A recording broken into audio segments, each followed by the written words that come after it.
Decided to forego long opening statements. We're going to make this as conversational and respectful and fast-moving as possible. And my first question is going to go to Rabbi Wolpe. David, do you expect to go to heaven? Not tomorrow. That's the old joke about, the good news is that there's baseball in heaven. The bad news is you're pitching Thursday.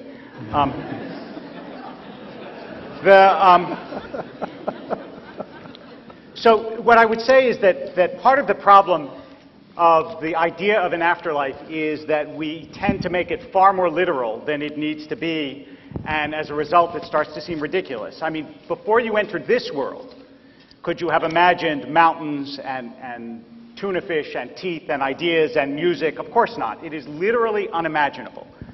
But we make of the idea of another world something that we can imagine and understand, and so we reduce it to nonsense. It's Mark Twain, in Letters from Earth, he said that people assume when they go to heaven they're going to lie on green fields and listen to harp music. He says you wouldn't want to do it for 5 minutes while you're alive, but you think you'll be happy for the rest of eternity doing it after you die. And the crux of it is, and I suspect really what this evening will come down to, is do you believe that human beings are entirely material? Are you only made of stuff? Or is there something non-physical?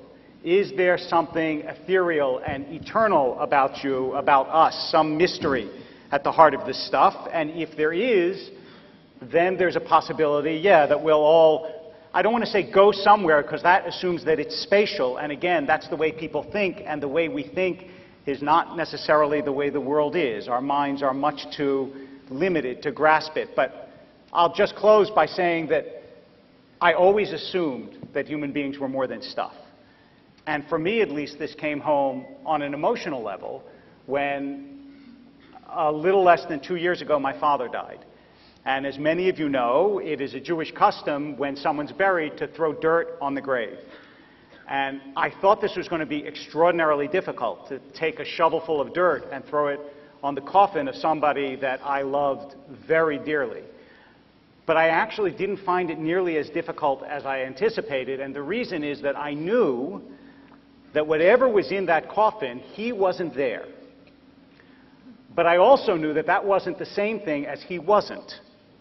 It just meant he wasn't there, but he was, and he is. I just don't know how. Sam, in The End of Faith, you chide scientists who believe that consciousness ends with death.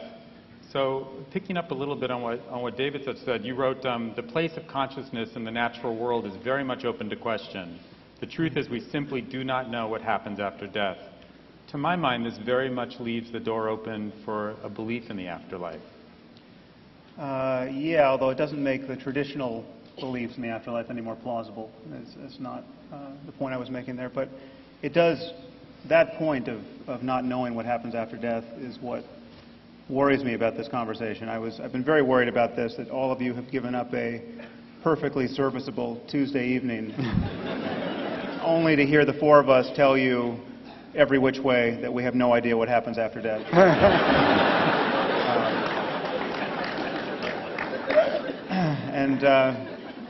Well, I expressed the spirit of my wife, and she was actually able to put me at ease. I'm worried, obviously, about boring all of you, and she said, nothing Hitchens does is ever boring. So I have that going for me. Right. I think we should think about what this concept of the afterlife does. We'll talk about the plausible versions of it and how implausible some of the traditional ones are. But I think, just to give some context, we're living in a world in which 9 million children every year die before they reach the age of 5. Okay, year after year after year. I mean, that is an Asian-style tsunami of the sort you remember from 2004 every 10 days. Killing only children before the age of 5. I mean, think about these children, think about their parents. Know that virtually all of these parents are people who believe in God and were praying all the while that their children would be saved. And their prayers were not answered. Now, the afterlife comes into the midst of this reality and as a promise that all of this is going to make sense in the end, that somehow at the end of existence we're going to be all let in on the punchline and have a mighty laugh with Almighty God for eternity. Now, there's no evidence of that, and I think, therefore, this concept of the afterlife really functions as a substitute for wisdom. It functions as a substitute for really absorbing our predicament, which is that everyone is going to die. There are circumstances that are just catastrophically unfair. Evil sometimes wins, and injustice sometimes wins. And the only justice we're going to find in the world is the justice we make. And I think we have an ethical responsibility to absorb this really down to the soles of our feet. And this notion of an afterlife, the happy talk about how it's all going to work out and it's all part of God's plan, is a way of shirking that responsibility. So that's where I am. Brad, 3 times a day as a religious Jew you would pray the Amidah, where you extol the God who resurrects the dead. It says that right in one of the most standard of Jewish prayers. When you say that, what are you saying? What do you believe you're saying? So I need to take a couple steps back and make this a running jump rather than a standing jump. Sure. As I understand it, rather than simply reducing someone's idea to a caricature, which is easy to do on all sides in this kind of a conversation, we live in an age in which there are different plausible ways of making sense and connecting the dots. One of them is a kind of reductionism in which everything can be explained by its smallest physical components. And once you've explained how inert matter operates, then you create more complex systems, but you've done all your explaining really at the very basic subatomic levels. And that's completely plausible, and you can tell the entire story that way in a reasonable way. I don't think it's the only way one can do it. One can also say that there are intimations all the way down of what others have called, and I think of as mindfulness. And that the mindfulness all the way down emerges at some point into consciousness, which emerges at some point beyond that into something even beyond the consciousness we're aware of. And we have abilities to access it, not necessarily by what we know. And here I have to say, having read the books of the authors here, I agreed with almost everything that everyone wrote. People claim knowledge where they can't possibly know. But what I think we can also claim is intuitions that go beyond what we know. Things like hope and trust and loyalty. We ground our lives in them. So there are people who use the afterlife as a way of evading their responsibility. But I know that I and Rabbi Wolpe have sat at the bedside of people who were able to connect with others because this belief inspired them to live each moment with dignity and connection. So for me, the prayer is literally false. Having lived one life with flat feet and fat thighs, I fervently hope that God does not physically resurrect the dead.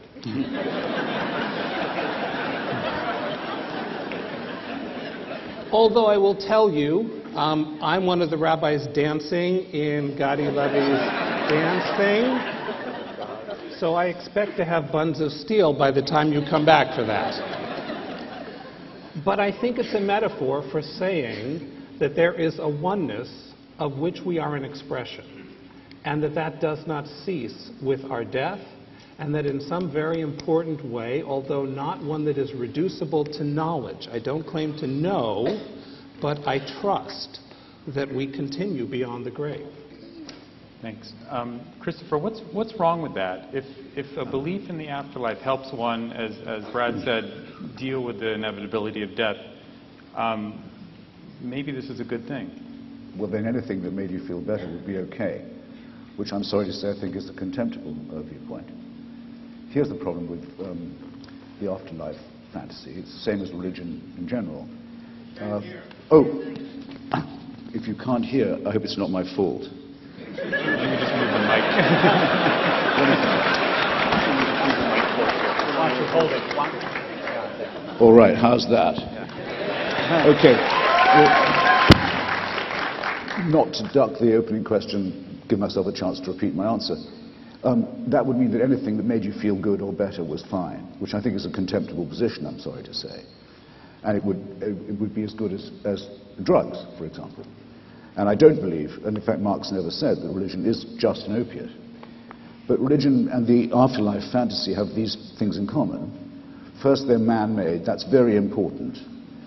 They represent claims by humans to be able to interpret the divine and to give themselves power by doing so. We all admit we don't know. That's because we can't know. So the people who have to leave the island right away are those who say they do, who for centuries have tyrannized and still do millions of human beings by claiming to hold the keys of heaven and hell. Leading to my second point, religion is totalitarian in its practice and its theory. It claims to know things it can't know, and it claims to have powers it cannot have.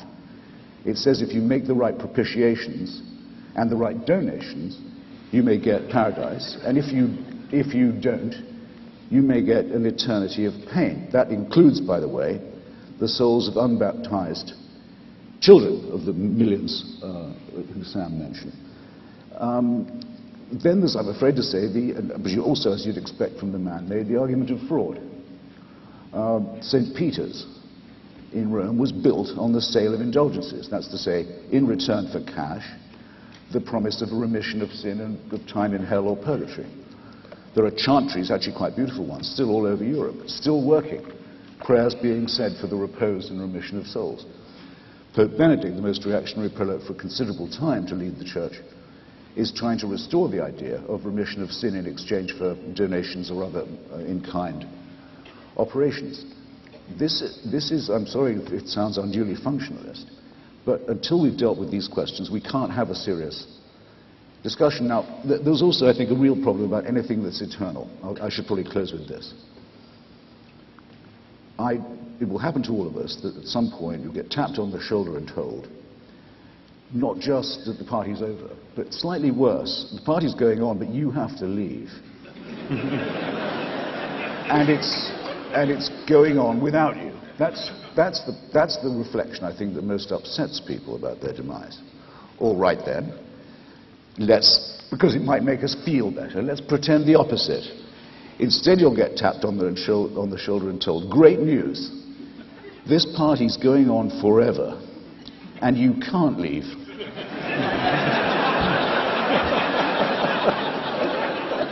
You've got to stay. The boss says so, and he also insists that you have a good time.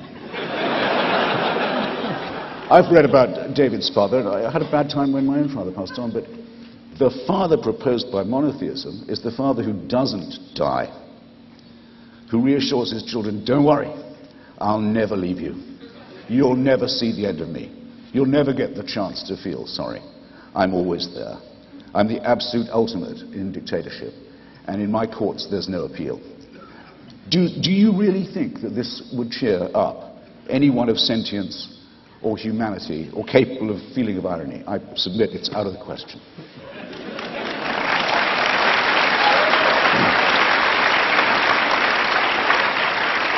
I just want to say I was completely with you until the end when you got silly on us. And the reason I say that is because you speak about God in the same way that you would speak about a human dictator as though they were equivalent. No, now, much worse. Much worse. But it's only worse. It's only worse because of the eternity of it, right? But the characteristics are the same. No, the absolutism of it. The absolutism of the characteristics are the same. The lack of any appeal. But that's not. And the worship of him by his slaves. Except that that's not at all what any tradition envisions, and even if it did envision it, as you and I think would both agree, the envisioning of traditions of what a God could be are very limited and partial. And so if you want to make it, yes, that it's North Korea forever, then I would say you're belittling the notion of what it means to have a God. You're belittling the notion of what it means to have eternity in, if not bliss, at least reasonable happiness. And it's true that you lose everything in this world, but also it's not at all the case, and you know that it's not the case, that the notion of the afterlife invariably leads to neglect of what is important in this world. Sometimes, in fact, it does the exact opposite. You can take large swaths of belief. You mentioned Marx. Communism, for example, which repudiated the idea of the afterlife and therefore thought you have to create utopia here, and it led it to horrendous misdeeds throughout the 20th century. So the belief in the afterlife can be totalitarian and terrible, but so can the idea that there's nothing after this world and therefore you have to perfect human beings here. It can work both ways. I wanted to ask you, Christopher, do you really believe that dead is dead? You don't believe in any kind of consciousness going after death? You believe dead is dead? Okay.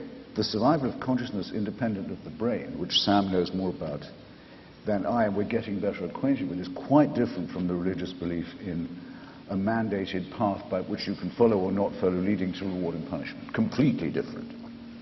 It's different in the same way as, say, spiritualism was, which wasn't really a religion, but was a very strong, fraudulent movement that not coincidentally flourished after the First World War in the hope of putting people in touch with dead relatives and so forth. Not one single interesting thing ever got said from the other side. Fascinating, you know. Burblings from the beyond, but millions of people pitifully paid attention to it. I guess my answer has to depend on David's point about stuff. We actually know a great deal more than we ever did, than any of our predecessors did, about what stuff we're made of. We know that our DNA gives us enormous amounts in common with other animals, huge amounts. We know that stars had to die. Larry Krauss makes this point very well in his lectures on physics. Stars had to die. One every second blew up, and is still blowing up since the Big Bang. We're made, if you want to call it pretty, from stardust or nuclear waste, depending on your on your analysis. But there's absolutely no reason to think that those molecules would be worth reassembling. That they will rejoin, as do the animals. And as have done the species we didn't know about till recently, the other human tribes, the Cro-Magnons, the Neanderthals, the ones that aren't even mentioned in any holy book, they only died out about 20,000 years ago. Who has heaven and hell for them? It's as likely for us as it is, I think, for any other dog, whale, or bacteria. Well, and no more than that. Sam, what does it mean when you write that you think that consciousness may indeed survive? Well, there are many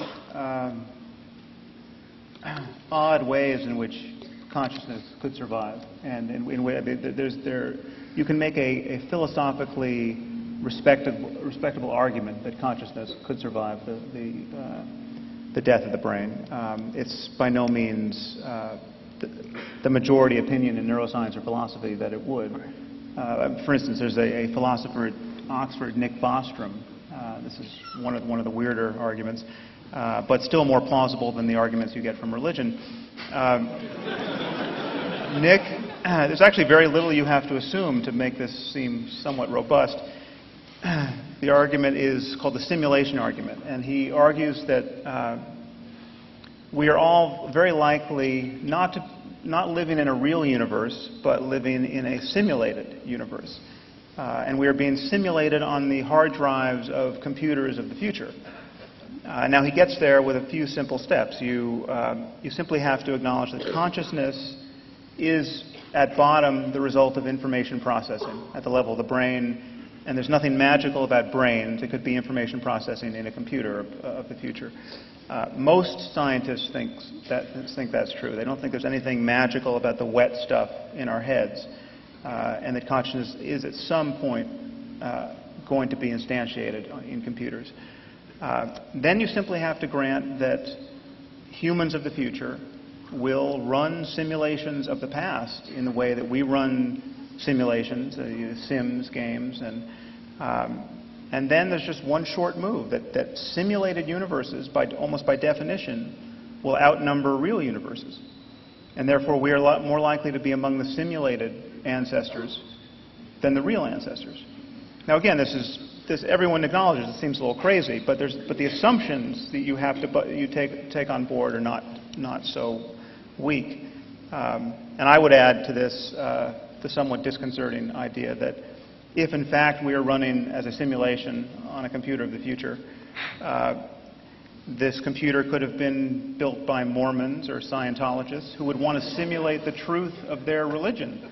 And therefore, all religions could be true in this simulated universe. And we could expect to see Jesus coming back on clouds of glory and moving to Missouri as the Mormons expect.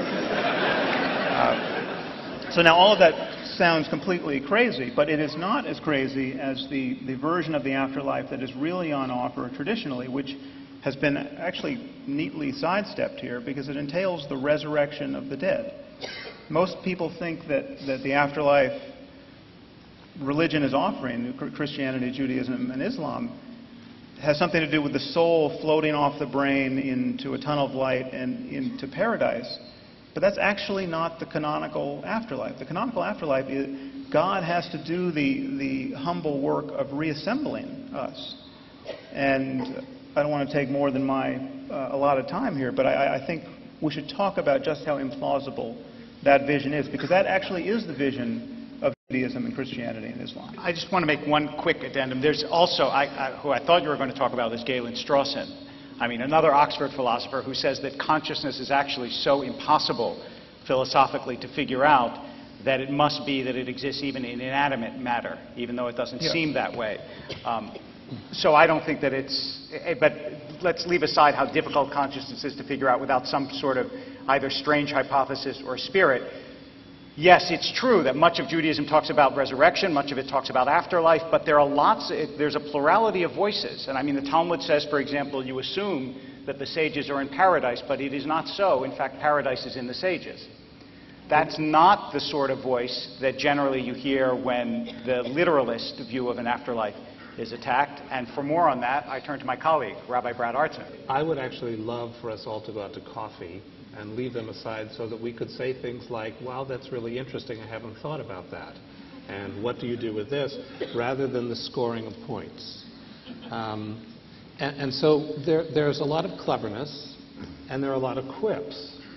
But at the end of it, what it sounds like we're saying is that religion is a monolith, and the worst of religion is compared to the best of science, which is fluid and evolving. And I'm halfway there with you. I think one of the greatnesses of science is its capacity to be self-reflective and its capacity to change convictions. But the wreckage of scientific error is fairly impressive, and the diversity of religious thought is also, I think, undergirded, unfortunately, I think in part because we all had bad religious education as kids and we're still in recovery.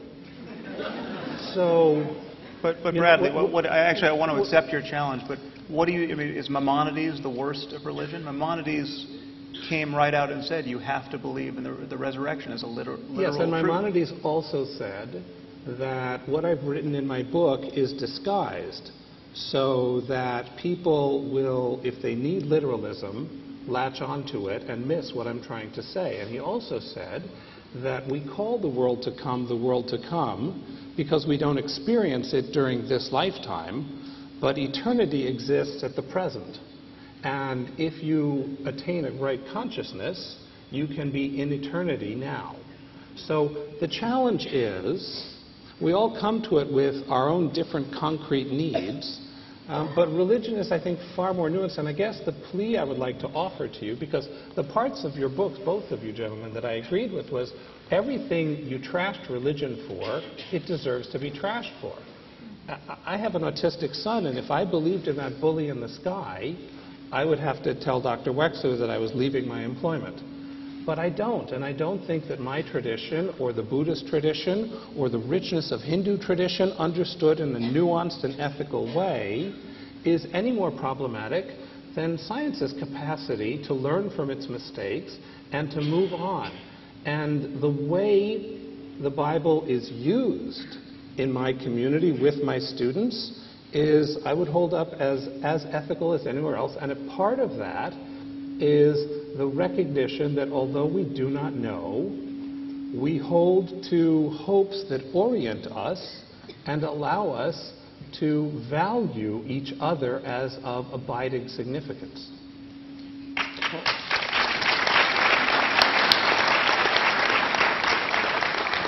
Which can be done by anyone who repudiates the supernatural. Look, I don't mind attacking religion at its best if you'd rather I do that. I mean, behind the idea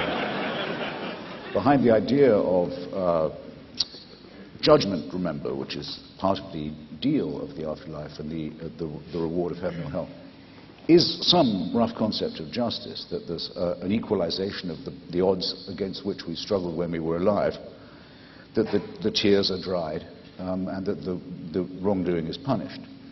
Very, very old wellspring of human aspiration. Why do the wicked prosper? I would really like to know. And why, as Hamlet says, so much contumely is heaped on the patient and the meek. Now, the reason why Sam's Oxonian friend disturbs us when he elaborates his theory is we don't like to think that we're just digitized by someone else's brain, that we're rats in some maze, someone else's maze. Nor, though, rather interestingly, do we like to think that everything that happens to us is random. We repudiate both ideas. They're both equally distressing. But the reason why I started with my totalitarian point is this. Take the case that I still can't get out of my mind. You remember reading about it, the woman in Austria who was kept in a cellar by her father for 30 years and raped every day and bore him children who he raped also. Picture how she must have prayed, how she must have wearied heaven with her prayers, and how accidental was her release that we even know about. You're told those tears will be dried, that'll be compensated. In other words, that has to mean her suffering was part of the plan. We let that happen. Yes, we did know. We do take responsibility. That was part of the design, but it'll be better later. I think that makes her suffering meaningless, and in fact rather obscene. We'll do that to her, but we'll make it up later on. Take another great Austrian, now deceased, born in Braunau on the Inn, and dead in May, I think, 1945. Yes, that was all part of the plan too, but believe me, we'll see to it that he's punished for it. Now, if you don't mind my saying so, Rabbi, that kind of thinking seems to me to materialize both the worst in the concept, the horrible idea of the human being as an experimental object in a design that's opaque to us, where we're played with, and to maximize the horror of randomness. To pick one Austrian, make him very nearly the ruler of the whole of Europe, another Austrian, and keep her as a prisoner of her rapist father for 3 decades. And that's all part of the plan too. So it's maximizing chaos, and it's maximizing tyranny and deliberate cruelty. And that's why I think reason has to repudiate this whole means of thinking.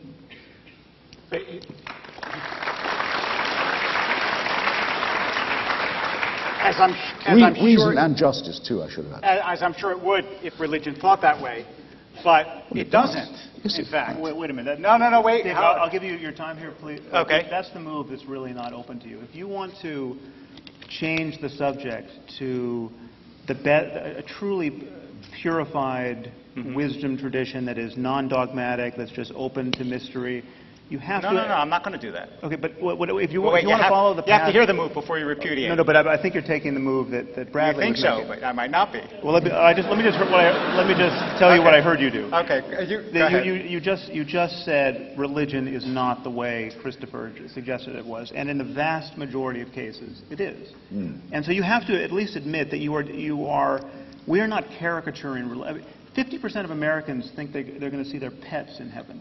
I mean, we're dealing. What would happen if you don't? Right. We're having this conversation in the context of how religion is practiced. Soon? Yes. Okay. Please.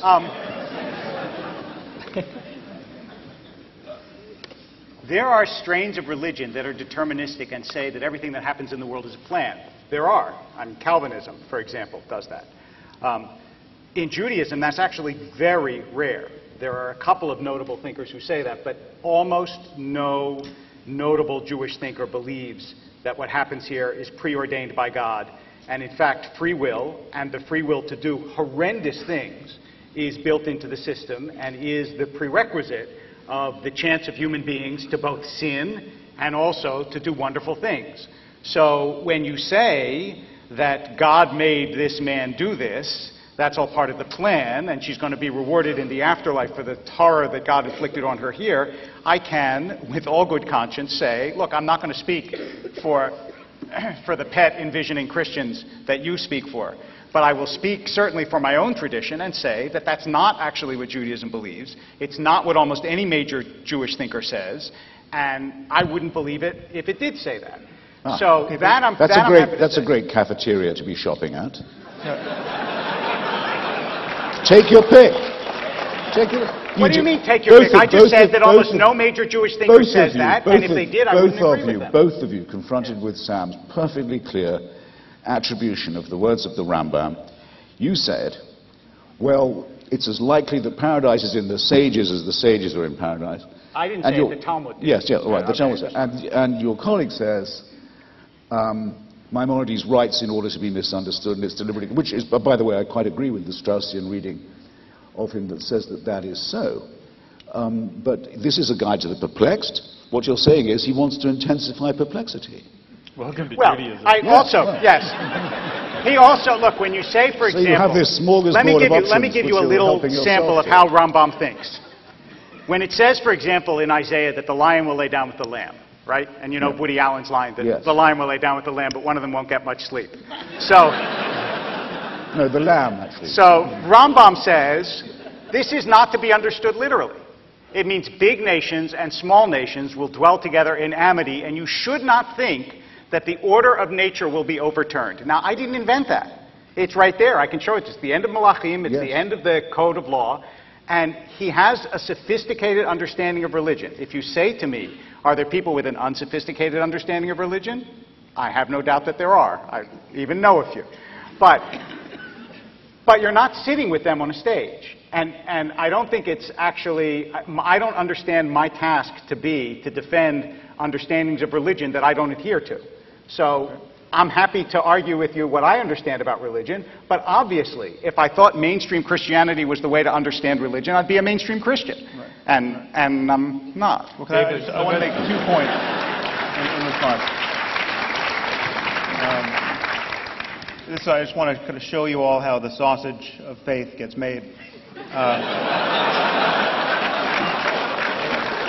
Or at least argued for. I see 2 problems with what you just did, and perhaps you're aware of them. One is that Maimonides actually said that this could not be understood allegorically or in any other way, but literally he came back 25 years later after he had been misunderstood in the Guide to the Perplexed and wrote, I think in his commentary to the Mishnah, that the resurrection is a literal truth, has to be believed in. There may be some caveats there in his theology, but he was talking about bodies being reanimated. The other issue is you made this sort of artful move to the free will loophole. You said people have free will. If a man wants to lock his daughter in a dungeon and have sex with her, God has allowed that because he's given us this rather diabolical freedom. That doesn't cover all of the other suffering for which only God can be responsible if he exists. The 9 million children I just talked about dying every year through cancers and violence and accidents and lack of access to clean water. And this is God's fault if God exists. I mean, either he can do nothing about this, or he doesn't care to. So either he's impotent or evil. I mean, this is the problem that the free will doesn't get you out of. David and Brad, I wanted to pick up on that point in the context of this afterlife issue, which is, if you believe in a just God, how could you not believe in a world to come where the good receive benefits and the evil are punished? Look, the challenge here is everyone has great clarity in the God they don't believe in. And I don't believe in that God either. Right? So, Well, then what's God? But so how do you tell us how you understand gratuitous misfortune visited upon the innocent? Like being in a debate like this. Oh. My condolences. Not forgiven. So, look. This is a talk I give to first-year rabbinical students in congregations all over the country. It is a medieval mistake based on Aristotelian thought that God has to be a simple, unmoved mover, and thereby eternal, omniscient, omnipotent, and omnibenevolent. Right? Those are terms that don't exist in biblical or in rabbinic Hebrew. So I apologize for the way the philosophers kidnapped the traditions, but it's not in the Torah. There is no Hebrew word for omnipotent, meaning all-powerful, and the concept is a nonsense concept. So you're saying God doesn't have the power to change these things? Yes, of course that's what I'm saying. I'm saying that what God has is a different kind of power than the power of the dictator that Christopher Hitchens and I both despise. And that what I look to God to be is a persuasive power, more comparable to a teacher or a lover or a parent who teaches and inspires you to be the best by seeing your potential and by giving you the vision and the power to rise to it. But I don't believe in a God who breaks the rules or who can intervene or who can do magic. And the challenge here, wait, I want to just, may I just say one more thing before you leap on me? Sure. It is the 125th anniversary of the birthday of Alfred North Whitehead, my Rebbe. And so in his honor, I tell you the following Hasidic story. The story is told of the Kutzker Rebbe, one of the great masters of the Hasidic tradition, who, walking past someone's home, sees that they're so impoverished they don't have the capacity to have a Shabbat meal. And so he prays for her to have a Shabbat meal magically bestowed upon her. I mean this only metaphorically. And no actual chassid involved in the story itself. So he prays that she should have this miraculous Shabbat dinner given to her, and she does, and he hears a vision which says, because you've intervened in the affairs of this world, you've lost your place in the world to come. And he starts to dance. And he says, when his students question him, he says, for the first time, I'm able to serve God without expectation of reward. That's in mainstream rabbinic tradition. So often I had the sense that what's being criticized is a kind of ignorant abuse of religious nuance, and we certainly know, anyone who's been in an airport has read self-help books that claim to use scientific findings to justify all kinds of stupidities, which I don't think you can hold science responsible for, even though probably numerically there are far more people who have nonsense ideas based on false science as they do in religion. The challenge here is you say it's man-made, and I agree. It is man-made, as is medicine, as is law, but the solution to bad medicine and bad law is not to get rid of it. The solution is to have open discussions and continue to refine it and surpass it. Christopher. There's a story I was told, not unlike that, but a Roman Catholic priest, actually it could really be any Christian. There's a comparable. This is not my fault. Just hold the mic. Hold the mic. Yeah. Okay. There's a comparable story I was told about the death of I think it was a Roman Catholic priest, but it could be any Christian official, really, who gets to St. Peter's Gate and is told, well done, thou good and faithful servant. Here's your place we've been preparing for you in paradise. And he says to St. Peter, but I see that there's terrible suffering and deprivation and misery among the souls in hell. Surely my place is with them, ministering to them. And he's told, you really don't get it, do you?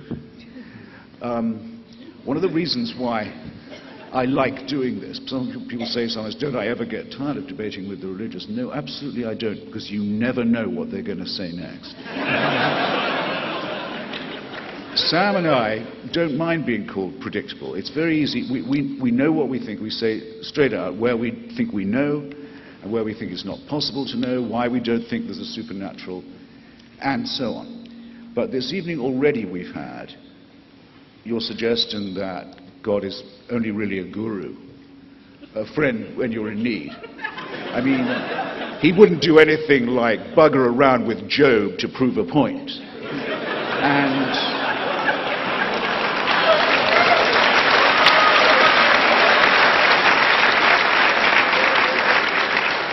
which, if I now tell you, well, that must mean that that book is not the Word of God, you'd say, well, whoever believed that ever was the Word of God? Let me just tell you something. For hundreds and thousands of years, this kind of discussion would have been in most places impossible to have, or Sam and I would have been having it at the risk of our lives. Religion now comes to us in this smiley face, ingratiating way, because it's had to give so much ground, and because we know so much more. But you've no right to forget the way it behaved when it was strong, and when it really did believe that it had God on its side. You know,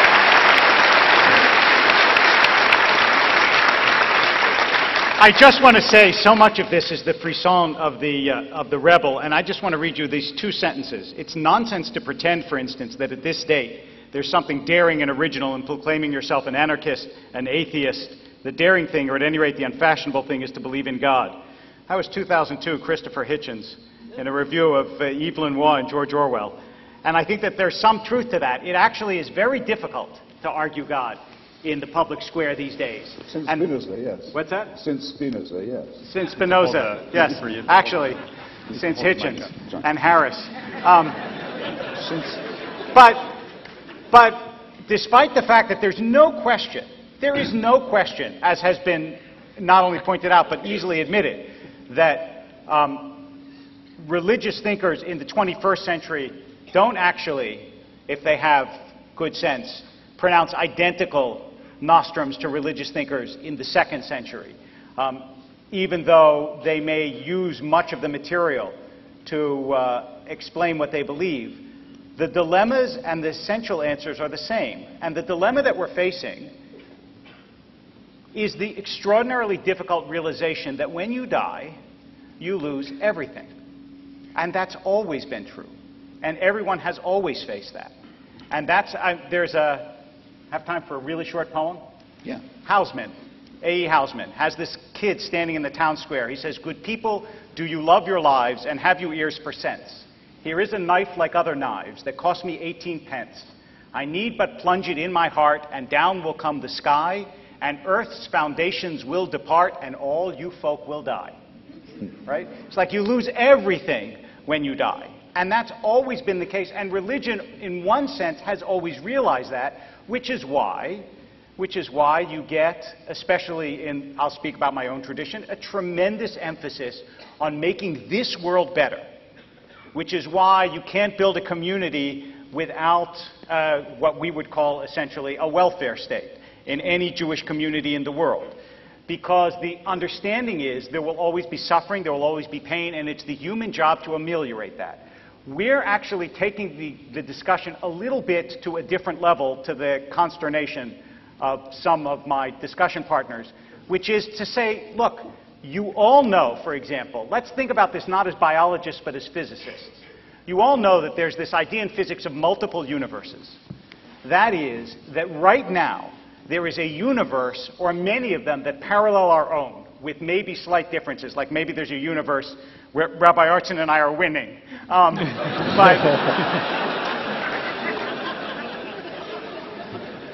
But other than that, there are these multiple universes. Now, in a world in which it is possible to assume that there are multiple universes that go on at the same time, is it not possible to believe that there are multiple lives for human beings that live in this universe? That's actually, despite the fact that I know you have many problems with religious history and religious doctrine, that's the question we were asked tonight. Is it possible that there's an afterlife? And both from a scientific point of view and from a religious point of view, our affirmation is that it is possible. It's not certain. We don't know what the afterlife is, but it is possible. And if you come out of this discussion opening your mind to the possibility that this world is not all, then we will have won. David, I want to push you on that, because this was actually my first question to you. What do you see that afterlife as? My answer. Jewish tradition talks about reincarnation. It talks about it does. Gilgul, But the Jewish tradition also is deliberately agnostic about the nature of it. So it offers you images. It offers you Gan Eden, the Garden of Eden, about which there's almost no description in the Bible. It says Yeshiva Shamala, that is, you get to study Talmud with God. As one of my Talmud teachers once said, for some people it's heaven, for some people it's hell. But the point is that you know, it's like what Chekhov said. Chekhov said that you only get multiple treatments for a disease when there's no cure for the disease, right? If there's a cure, you got one treatment. You only get multiple images of the afterlife if you don't know what the afterlife is. And at least in the Jewish tradition, no one was so foolish as to be dogmatic and say, this is what the afterlife looks like. I'll rest with what Nabokov has John Shade say in Pale Fire. He says, life is such a surprise, why should death be any less of one? No, it's very attractive as well as clever what David is trying to do. Saying that it's very attractive as well as very clever what David's trying to do. He's saying you could stop there. That the most saying that it's those of us who doubt the supernatural who have the failure of imagination. And good move. But there's no one who can't play this game. There could be an afterlife and no God. Why not? There could be many gods and no afterlife. There could be a God with a sense of humor where good people went to hell and evil people and evil people carried on as in his initial creation, ruling the roost. I'm willing to imagine, as Princess Leia says in Star Wars. I can quote literature and scripture too.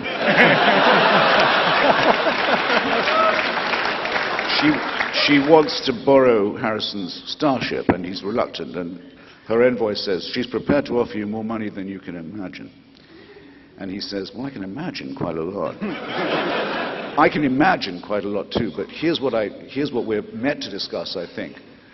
Those who have claimed to know in advance the rules of reward and punishment, and the actual details of the afterlife, people who actually have and continue to rule the mental lives of millions of people, who have to explain away things like Sam's 9 million dead children by saying, well, what happens to their souls? St. Augustine has to come up with an answer. He says they go to limbo. At least if they're not baptized Catholic, that's where they go.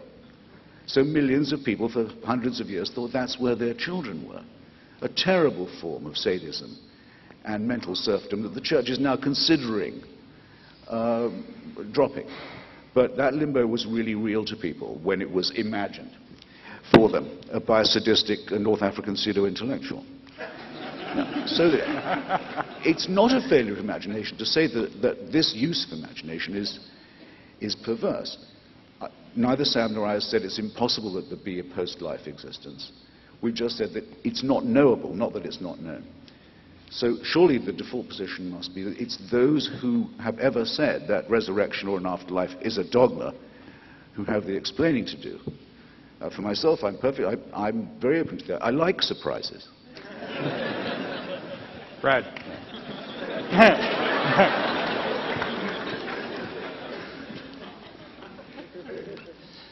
I find myself once again agreeing with everything that Christopher Hitchens said, except you thought I was clever too? Except for 1%. Except for 1%. And for me, the main reason for an afterlife is frankly not to bring justice about in this world, but I won't have time in this lifetime to read as much as David Wolpe. And I would like to read some of the references that he's able to spit out all the time in such a learned way. Look, you talk about being at a cafeteria, and it does feel to me like we're using a stacked deck. So what religion says in the 2nd century is grist for the mill, and what science said in the 2nd century is, of course, outmoded. And so chronologically, there's this monolith called religion, and then science is only responsible for right now. But even right now, there are credible physicists who are teaching in universities who teach this theory of multiverse. And there are people like Sean Carroll at Cal Poly who say, that's not science. You can't prove it. You can't disprove it. So that's nonsense masquerading as science.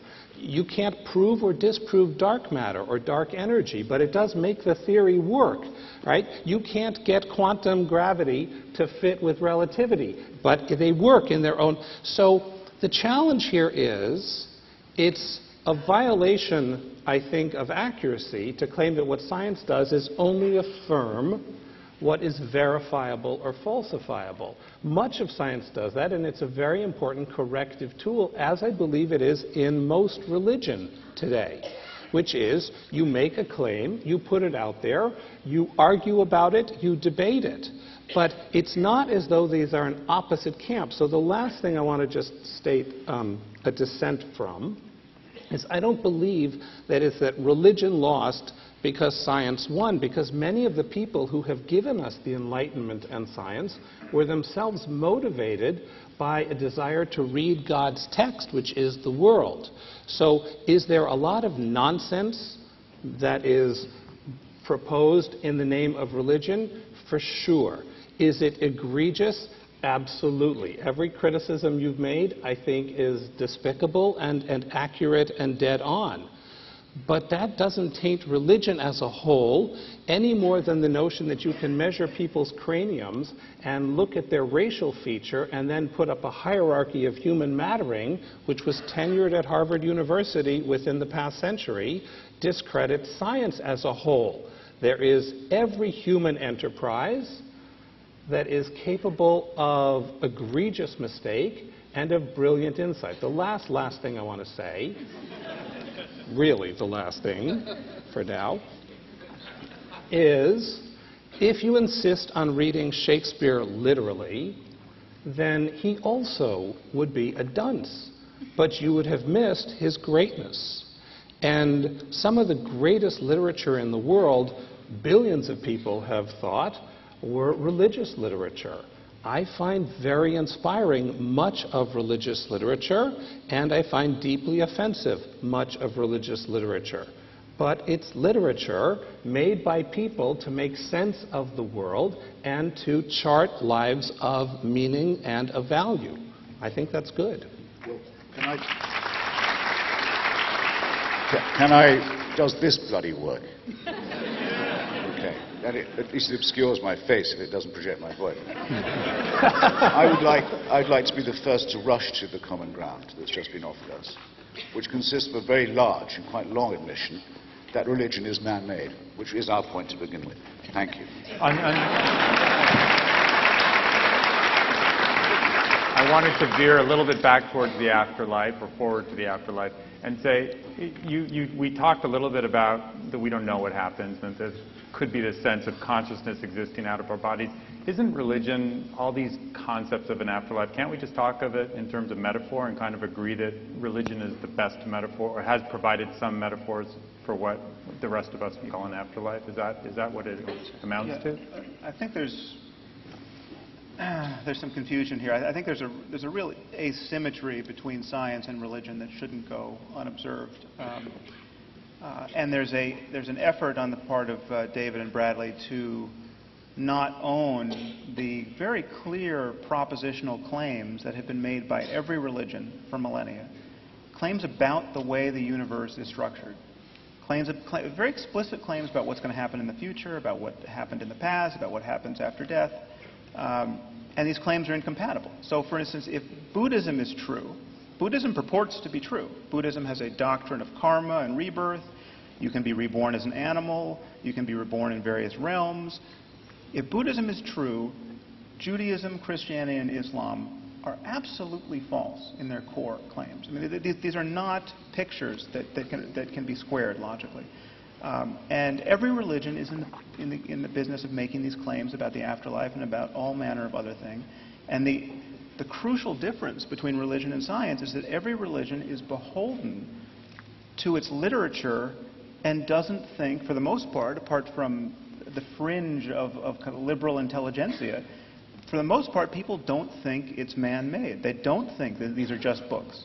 If everyone read the Bible like Shakespeare, Hitch and I would be doing something entirely unrecognizable right now. I mean, there would be no problem. And so the problem we're articulating is everyone has this idea that they have knowledge about the afterlife, the end of days, the virgin birth of certain people, etc. And these are claims to truth, and they are profoundly anti-scientific because you can't edit the books. You can't edit the Quran. You can't edit the Bible. You can't acknowledge freely within the context of the faith that there are just mountains of life-destroying nonsense in these books, and that's a problem.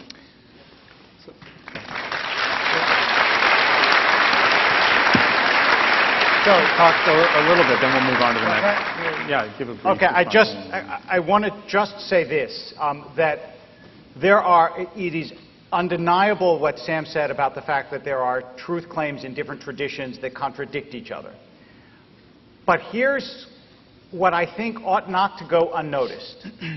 I've been at any number, as almost every clergy has at one time or another, I've been at any number of interfaith conferences.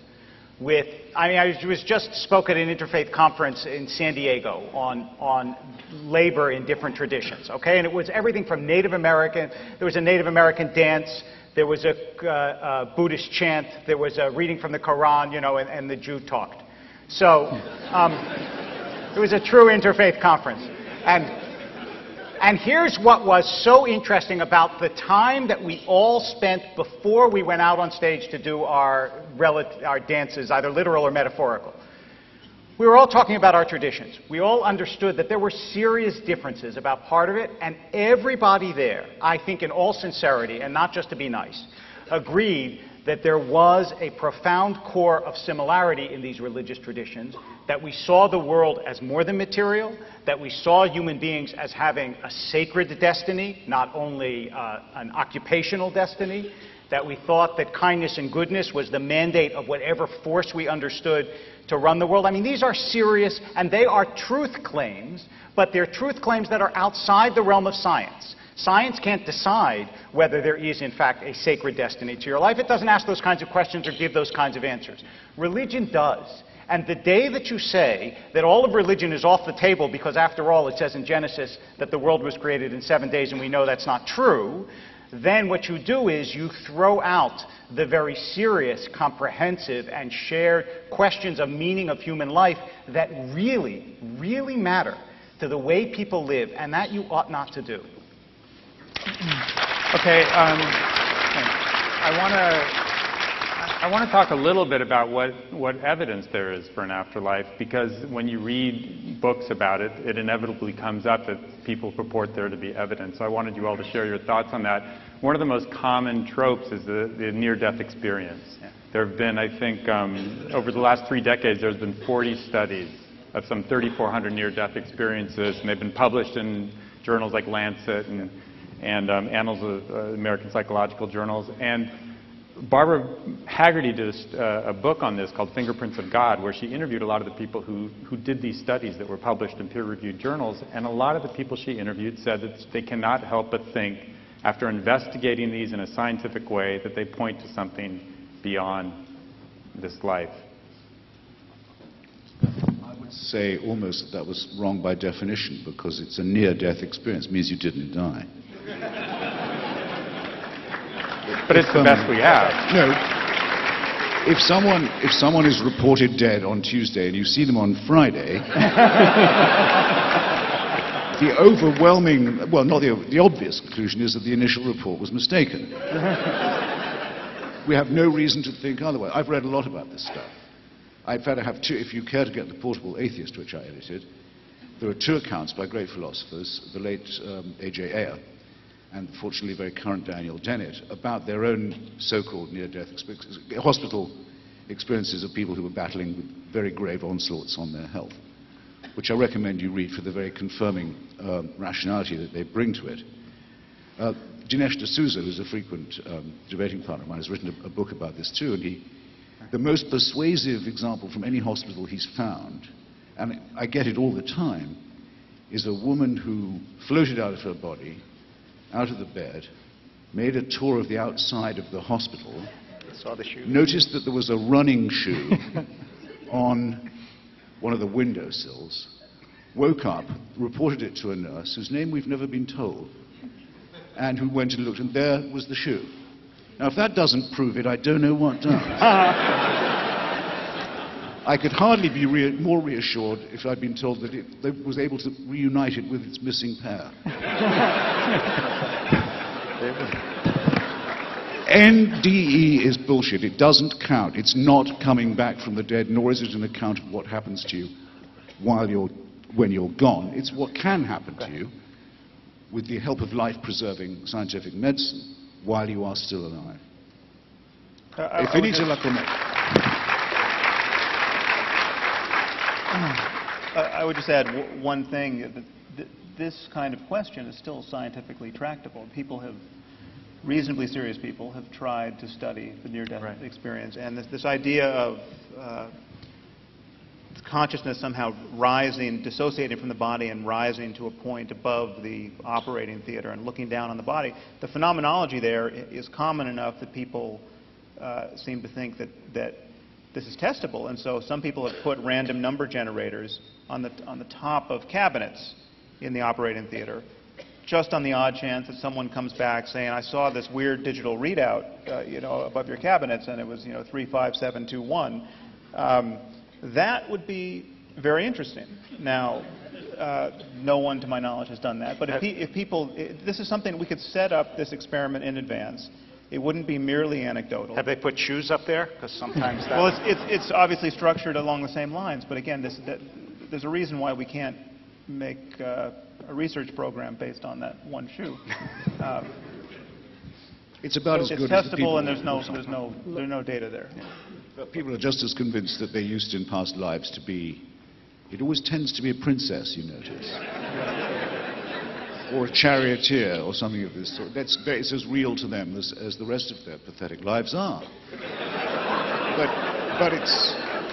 But it's subjective, and it's wish fulfilling, and it doesn't count. I'm actually a bit amazed we haven't got to wish fulfillment yet. Could I say a word about that? I mean, Freud, in his Future of an Illusion, says that the connection between our desires and our beliefs in the case of the afterlife is so obvious. It's mankind's oldest and most strong dread. Maybe we could duck the fate that appears to be in store for us. That it's unlike any belief that Sam and I can offer you. Maybe all kinds of discrepancies between scientific views. We cannot promise you things of this kind, as religion always has to people. It doesn't make us morally superior, but it does mean, and we're not particularly happy with what we propose, which is overwhelmingly likely that annihilation and extinction await us. It's just that the overwhelming weight of evidence seems that way. Now, again, to quote Dinesh, he said to me once, well, I can see why people want heaven for themselves, and that's wish fulfilling, and eternal life, even though I think that's a horrible idea myself, but still. But why do they want hell? Why would a wish fulfiller invent the inferno? Well, I think that's pretty obvious. It's for other people to go to. A very old rhyme among English Calvinists was, we are the pure and chosen few, and all the rest are damned. There's room enough in hell for you. We don't want heaven crowned. In fact, in the work of many early church fathers, I'm so glad to find, by the way, that anything written in the first century by religious people doesn't count. And I wish that more ministers of religion would make that concession. But Tertullian and many other Christian fathers thought that one of the pleasures of heaven, because it's always been rather hard to describe them, you ever noticed that? Eating foie gras to the sound of trumpets was the Reverend Sidney Smith's best shot. We know what the Muslims think for men. Apparently for women, do you know what they get? They get their husbands back. Is that heaven? Nothing man-made about that, right? But the church, at least the Christian church, said no. One of the pleasures of paradise is surveying and relishing the torments of the damned. When we talk about wish fulfillment, we're talking about the very unpleasant primate species to which we belong and the self-interested fantasies that it will continue to generate. One of which is religion. Go ahead. Sorry, Go ahead, Brad. Two things to say here. The first, I need to confess to the audience. My mother, the atheist, the Freudian psychoanalyst atheist, wants me to tell you that she's rooting for you guys. and the two can play at that kind of clever and cute trick. You know, so you've confessed that the idea of an afterlife is a hideous idea. Well, of course, there's a wish fulfillment involved in hoping that we're not accountable and that at the end it's all over. So one can pathologize the other viewpoint, but it's unworthy of you. It seems to me that the test in Jewish tradition is not another person's theology, but their behavior. And that unethical behavior is to be condemned, even if it comes from a good atheist, just as it is to be condemned by someone who claims to cloak it in religious rhetoric. So here's the last religious thing I want to say. At the very core of traditional Judaism is the notion of bechirah, of choice, which means no miracle is so unambiguous that it can't be explained away as secular, and no miracle is so overwhelming that you have to accept it. So you have a perfect example of that. We have this data that suggests that the mind has a far greater range than we have previously admitted that it has. My autistic son is capable of hearing through walls. He'll listen in school to 2 classrooms down, and accurately, we've checked, report what that teacher was saying when his teacher was too boring to listen to. Don't we all wish our brains could do that? And so the expanse of the mind is far beyond what we have described it as being capable of being. So one can look at this data and say, this looks to me like intimations that we do in some key and important way have consciousness that is mediated through our minds but is not limited to our brains. And then it's equally plausible to say, until you're dead, you have no business talking about it. It does feel to me that the irrelevant aspect of this, and the Freudian in me looks at the animus here and says that's what needs to be accounted for, is that for many of us, hope in an afterlife grounds us and gives us direction.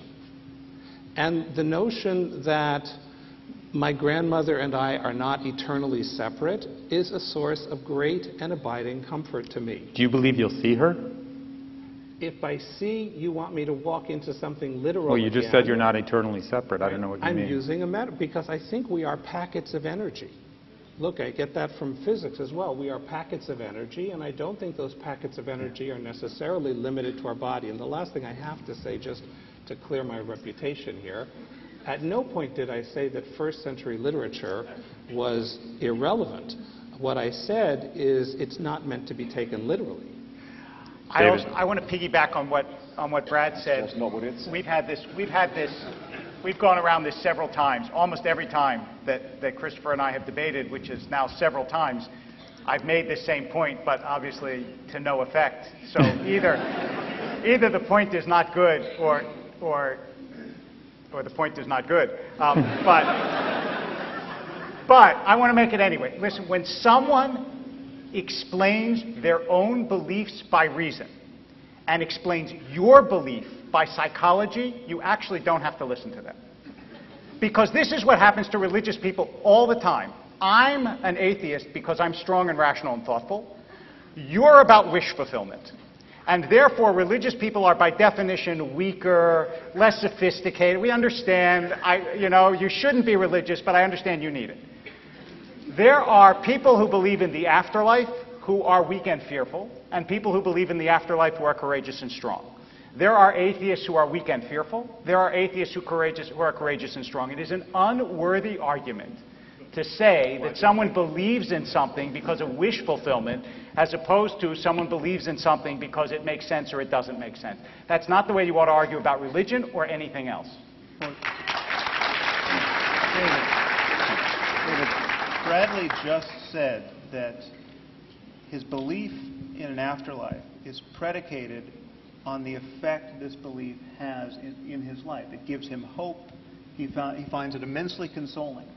Is that why you believe in the afterlife? I'm just curious. No, but it is Okay, one of just the wanted to benefits check. of it. Okay, Right. so It has a consequence, but that doesn't mean that that's why. Look, I find it enormously consoling and wonderful to think that my daughter loves me. But I don't believe it because I find it enormously consoling. I believe it because she does. okay. She's a You teenager. do, right? Okay, just a little empirical verification there. I mean, there's a false assumption about science operating here. Science is not in principle committed to the idea that there's no afterlife, or that the mind is identical to the brain, Right. or that materialism is true. Science is completely open to whatever in fact is true. And if it's true that the consciousness is being run like software on the brain and can, by virtue of ectoplasm or something else we don't understand, can be dissociated from the brain at death, that would be part of our growing scientific understanding of the world if we could discover it. Now, and there are ways we could in fact discover that if it were true. The problem is there are very good reasons to think it's not true.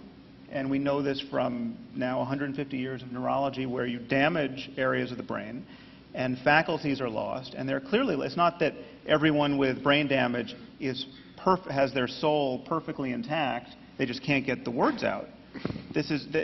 Everything about your mind can be damaged by damaging the brain. You can cease to recognize faces, you can cease to know the names of animals, but you still know the names of tools. I mean, the fragmentation in the way in which our mind is parcellated at the level of the brain is not at all intuitive, and there's a lot known about it. And what we're being asked to consider is that you damage one part of the brain, and the mind, something about the mind and subjectivity is lost. You damage another, and yet more is lost.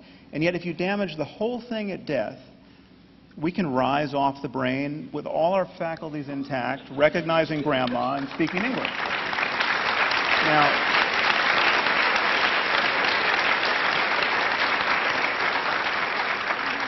David? And I think a much more important point is, if everything you're saying about your religious orientation is true, because you're basically confessing a kind of scientific attitude toward the mysteries of subjectivity and what happens after death, then the usefulness of holding to these traditions and these first century books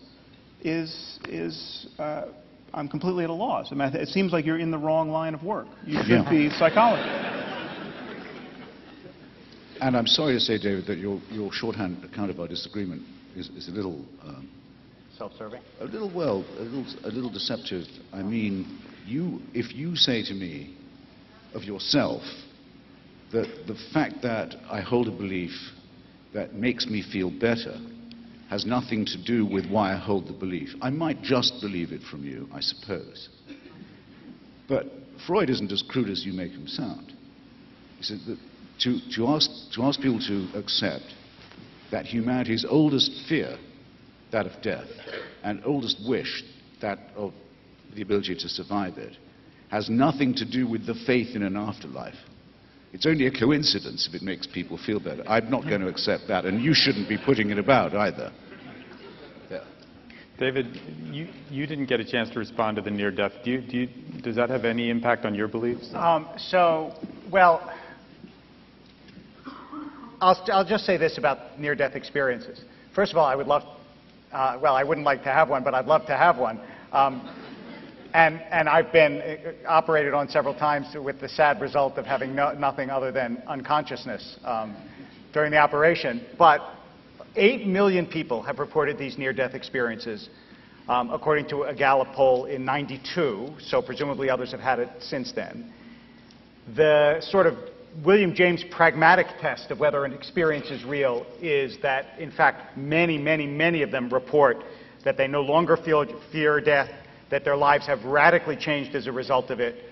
And the only thing I would say is, do I say that this is proof that there's an afterlife? My answer is no, but. And here's the but. There's this philosopher named Jackson, I think Fred Jackson, who proposed the following experiment. Dennett's commented on it. I don't know if either of you have, but I'd be curious to know what you think. He said, look, let's say you had a brilliant scientist in a room with a black and white television in a black and white room, and the only thing she ever saw was black and white. And she became the world's expert. Her name is Mary in his experiment. She became the world's expert on the physiology of vision. She knew everything about vision, about the neuroscience of vision, about the way the retina works and so on. She knew as much as it is possible to be known. Now he said, imagine that you turn on the television and it's in color. Has she learned something? In other words, is there something you learn from experience that is not reducible to intellection? And my sense is yes. She would have learned something if all of a sudden she saw colors that she could not have known if she was an expert in the neuroscience of color. Someone who has a near-death experience is saying to us, I actually learned something from the experience that you can't reduce to this is some kind of trick that we don't understand yet that your brain did. I'm not willing to say that it's proof of the afterlife, but I'm also not willing to dismiss it with a few laughs and say that all the millions of people who've had this experience and have felt that it gave them important information about life are wrong and foolish.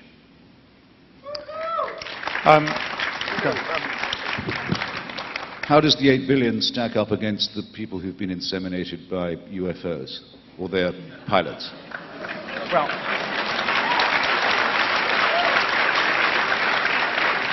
I think there's probably some overlap. Or the many. Or the many. I don't know. It's certainly nothing compared to those who've seen the Virgin Mary's statues move or bleed. Nothing like. But does that mean you believe that they, in fact, didn't have such an experience? Is that what you're saying? No, I think that those experiences are real to me, to them. All I ask is that they keep it to themselves if they possibly can. No, I mean, I knew very well a man named Hugh Montefiore, who was one of the only 2 Jewish boys at an English boarding school, until one day Jesus of Nazareth came into his room and said, "Follow me," which he did for the rest of his life. He ended up as a very senior member of the Church of England, a bishop, in fact. In fact, the Bishop of Birmingham, which, by the way, is the first line of a limerick. And acted throughout as if that was as real to him as anything could be, and wrote some very interesting books indeed. And terribly upset the only other Jewish boy in that school who was left as the only other Jew. But yes, of course I have to grant that these things are real to him. I'm not sure I believe that the mass visions of weeping and bleeding statues are as real. I think there's a lot of collective hallucination. Right. Well, and if you ask people to draw what the Virgin looks like when they've only had a vision of her, it's always like the last icon that they saw. I'm not saying that we should fall down every time terracotta gets wet. I mean, that's not my statement here, and I don't believe in weeping statues. But you anthologized 2 of these experiences. It's just that people gave them different interpretations of them. So I have to think that you actually take these experiences seriously. There's nothing in The Portable Atheist about visions of the Virgin Mary crying, but you put Ayer and Dennett's experience in there. They didn't necessarily think that it proved something about the afterlife, but you must have credited the experiences enough to put it in your book. Well, sure, because anything that suggests that people are having... NDEs are pretty new, and so are a large number of medical and life-prolonging techniques. I think that's interesting enough in itself. That people can now live long enough or be well-tended enough to have experiences of consciousness that we haven't even begun to study yet. That of course deserves to be taken seriously. But the people who say, oh, all that does, it's not really new, all it proves is what we already knew from the first vision or from the first promise of the divine, are doing what religion always does, assimilating what they can of the discoveries that would otherwise make nonsense of it. It occurs to me as you're both talking that both of you have faced serious illness in your lives, and I'm wondering if that at all has shaped your view of the afterlife. David? I actually don't think so, no. It neither mitigated my terror, nor did it, I think, reinforce my faith. I think that although I changed as a person, I don't think that I changed, at least I hope I changed as a person. I don't think I changed belief or the sense that people were more than stuff. Christopher? I would say it fractionally increases my contempt for the false consolation element of religion and my dislike for the dictatorial and totalitarian part of it. But I presume what I say by the first is self-evident. But what I mean by the second is it's considered perfectly normal in this society to approach dying people who you don't know, but who are unbelievers, and say, now are you going to change your mind? In fact, it's considered almost a polite question. And as you know, there's a long history of fraud about this. People claim that Darwin had a deathbed recantation. They'd made up lies about Thomas Paine. It goes on all the time. It's a very nasty little history, but there's also a horrible undertone of blackmail to it. People write and say, look, you've got about one chance left now. Aren't you going to take it? I'm writing to you as a friend. They've even tried it on me when I've been very ill and I haven't had quite the vinegar I'd like to have had in a hospital bed. I don't mind, I can take it. But I think there are a lot of people older than myself, iller than myself, perhaps at the risk of seeming conceited, less educated than myself, to whom that's a horrible experience. It's very depressing and alarming to be spoken to in that way. I mean, if Sam and I were to form a corps of people to go around religious hospitals, which is what happens in reverse, and say to people who are lying in pain, say, did you say you were Catholic? Yes. Well, look, you may only have a few days left, but you don't have to live them as a serf, you know. Just recognize that that was all bullshit, that the priests have been cheating you.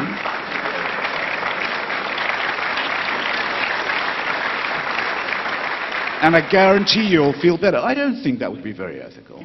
Okay, but I think it would be something of a breach of taste. But if it's in the name of if it's in the name of God, it has a social license. Well, fuck that, is what I say.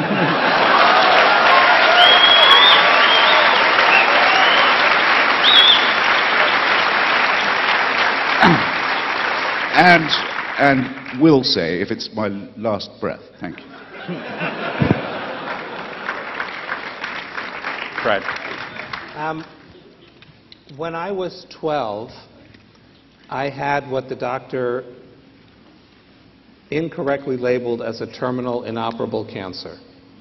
And the first procedure by which they discovered that was as humiliating a medical procedure as a 12-and-a-half-year-old boy could possibly go through. And raised in a good atheist home, and I don't mean that with any irony, I mean a good atheist home, I had this vision with my eyes of Moses and the children of Israel going through the split sea. Being that I was a good atheist, that passed. It turns out that the terminal sentence was a bit of an exaggeration. So I recovered. The disease came back twice. I've survived it thus far, although I'm a rabbi, so there is some long-term consequence that's debilitating. I was a chaplain at Sloan Kettering, walked into someone's room, and she said, looking at this little 25-year-old kid, you know, what the hell can you possibly say to me? You've never had cancer. And I blurted out, I did too, which was the first time I ever consciously was aware that I had had cancer, even though I had gone to cancer wards and whatever. My point here is that mystical experience did not make me a believer. I didn't have a thing to put it on until I became a believer for other reasons, and then I remembered it and went, oh yeah, there was something there. So the challenge I would like to make is I think that in some important way, we really need to become allies. If you'd like to see me as a psychologist, and I need you to write a short note to my mother before the evening is out, because that will please her no end. You know, I also want to say that I think that that kind of militant literalism is equally offensive and problematic on both sides. I don't recognize myself, and I will say here in this audience that neither Rabbi Wolpe nor I are marginal to the religious experience of the Jewish community here. So that may be both good news and bad news for you. It means you actually have what I think of as secular religious people who are your allies in everything except for the finish line, and that may hurt book sales. Well, it's to some degree an artifact of Judaism. This is not a problem that Christopher and I run into with evangelicals and Muslims. I mean, it is conceivable to be a Jew and be and a serious Jew, someone who takes their Judaism very seriously, and be even less religious than you are, and to say you don't believe in God, and that is just a frank contradiction within Christianity and Islam at the moment, it was a frank contradiction, certainly at some point in Judaism, and certainly Maimonides seemed to think it was. I think we can concede, however, that that belief in the afterlife, or at least a profession of belief in the afterlife, gives you something to say in the most difficult moments in life to others who are losing someone or who have lost someone. It gives you something to say that an atheist doesn't have, which, if believed by the one who has just lost their child, for instance, is really consoling. I mean, there is nothing better in terms of consolation than to believe that the child you just lost is now someplace perfect and you will be reunited. Sam, what would you say? I mean, put yourself on the spot. If somebody in that moment asked you, I'm about to die, what's going to happen to me? What would you tell them? Well, I mean, I think actually this issue of the one who dies is less... Our fear of death, at least as far as I can tell from a sample of one, is not of our own death. And we all go to sleep every night and just disappear. We lose everything. I mean, deep sleep for almost everyone is synonymous with oblivion. I mean, you lose your sensory experience, you forget your life. If you never woke up, you wouldn't notice it. And this is... Many people have noticed this, perhaps most famously the Roman poet Lucretius. If death is synonymous with non-existence, there really is nothing to fear, and slipping into it may feel just as satisfying as slipping into sleep. I mean, there's just that's not what we're worried about. We're worried about the process of dying, perhaps, I mean, the process of being ill and in pain, and we're really worried about losing the people we love while we're alive, and having nothing to think that's consoling in the midst of that bereavement.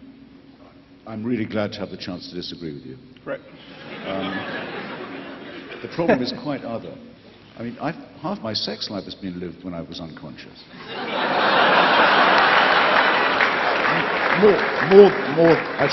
more than half. What do you mean? You're talking about dreams? And not all of that was nightmare either. Which is a thing that really does oppress and distress a lot of people, and which is as real to them as waking. No, I wasn't talking about dreams. I was talking about deep sleep. No, well, deep sleep. You have to hold the mic close. Deep sleep is where they come from, and this is why Hamlet is so well remembered, because when he speaks of the undiscovered country from whose bourne no traveller returns, and he says, I can almost do it. Who would bear the whips and scorns of time, the pangs of disprized love, the law's delay, the insolence of office, and the spurns that patient merit of the unworthy takes, if he himself could his quietus make with the bare bodkin. And he says, because in that sleep of death, what dreams might come when we have shuffled off this mortal coil. When I speak about annihilation and extinction, I mean just that. I mean, the screen goes blank and that's it. Right. That's surely what makes people frightened. Well, don't you think Lucretius had a point when he talked about... You're not going to know you're dead, but when you're alive and you're in deep sleep, you can. Okay, yeah. But, Hamlet says the exact opposite. He says, makes us bear those ills we have rather than fly to others we know not of. Right. In other words, over there are going to be ills too. In other words, there is an afterlife. Okay, but you're still talking about... Put him on the afterlife side. Well, his father's just come back from the afterlife. So it's clear. All right, so... Though he still wants some evidence in the next three scenes that was... But can we... I have just not an apparition. Since I want to be peaceful about this... Yes. Can we all agree that whether there's an afterlife or not, the point of life is to live in such a way that you deserve one?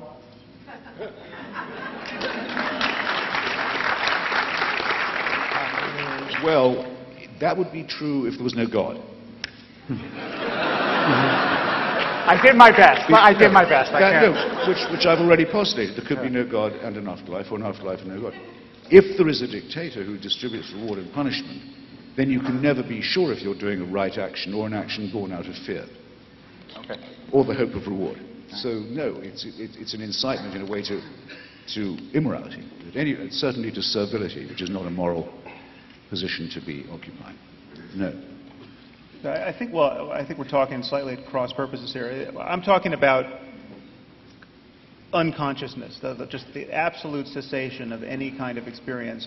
If the prototypical atheist is right, and you just get a dial tone at death, that is what people claim to fear, but not, as Lucretius pointed out, that is analogous to the time before your birth. You'll no more suffer the eternity after your death than you'll suffer the time before your birth.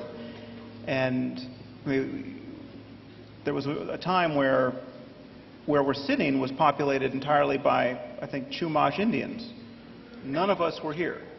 Okay, now what was that like? Not for the Chumash, for us. It didn't bother me. I was a princess.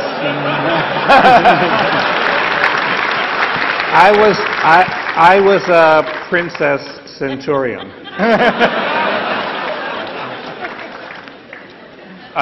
Go ahead, Christopher.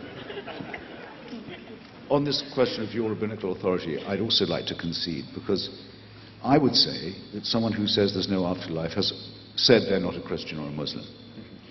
And I have found it harder to make that sort of blanket remark about Judaism, even with Rambam's stipulation. It's not an optional thing. It's one of the things it's a mandatory belief.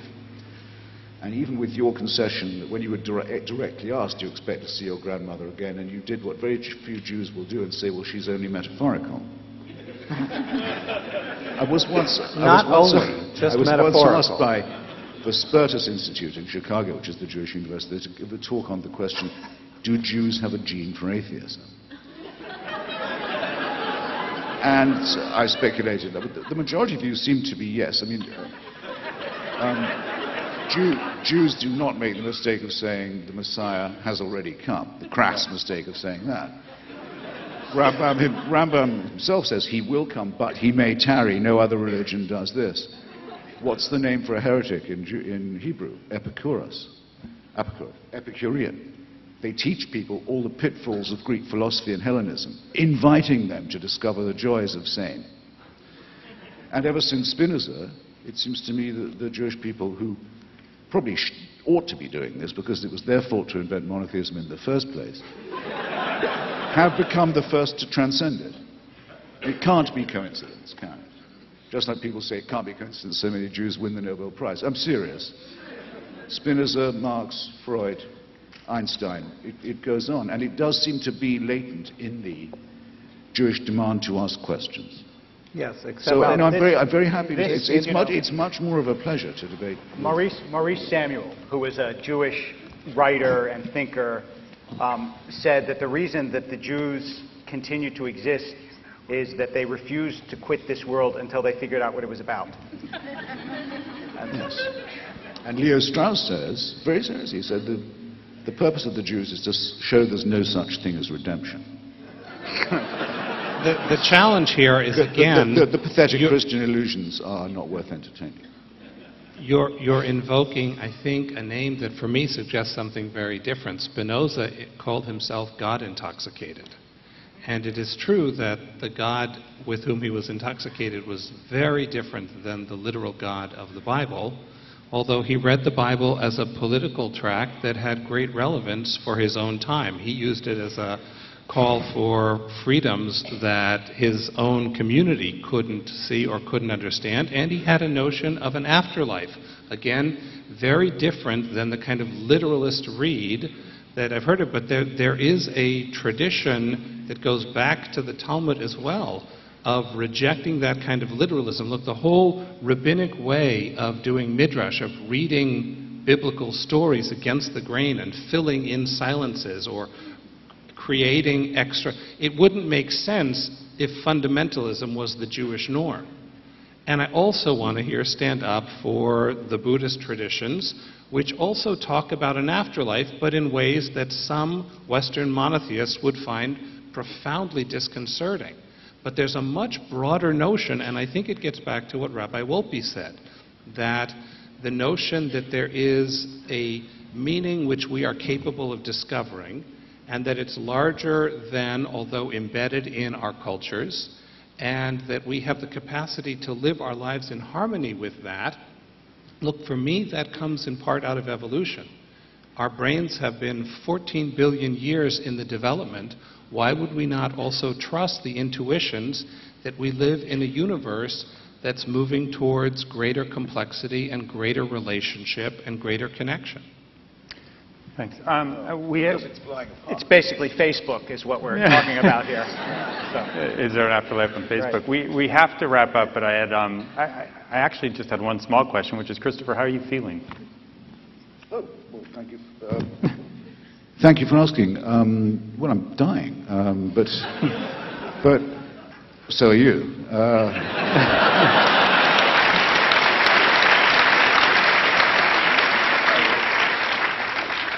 And it gives me the chance, thank you again, to repair what would otherwise have been an ungenerous omission when I was talking about the hateful attitude of so many religious people to sick people. I have had, very involved in my care, a great American, Francis Collins, who's the head of the National Institutes of Health, and who's helped me sequence my genome amazingly, and possibly find a cure for an individualized mutation from which I suffer. Francis is one of the most devout believers I've ever met. In fact, I'm lucky to be his friend because of the religion debate. He's a very sincere and devout Christian, and all he does is say he won't pray for me.